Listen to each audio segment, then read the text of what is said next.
নমস্কার বন্ধুরা, আজকে আবার এসে পড়লাম আপনাদের সাথে একটু গল্প করতে। এই পৃথিবীতে অসংখ্য মানুষকে পাবেন যারা তাদের অসফলতার জন্য কারো সাহায্য না পাওয়া, কোনো কিছু সুযোগকে না পাওয়াকেই দায়ী করেন।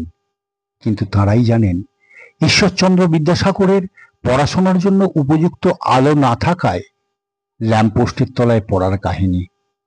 আবার আমাদের প্রাক্তন রাষ্ট্রপতি আব্দুল কালাম আজাদের ছাত্র জীবনের প্রতিবন্ধক পরিস্থিতির মাঝে থেকেও নিজেকে প্রস্তুত করে বিশ্ব বরেণ্য করে তোলার কাহিনী কারো অজানা নয়।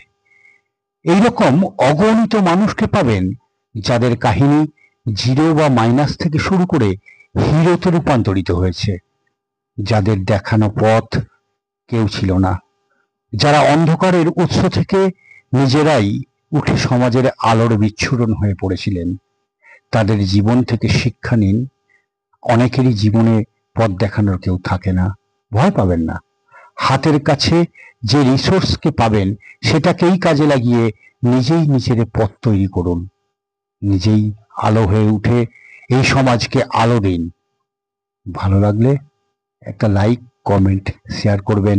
ধন্যবাদ, নমস্কার।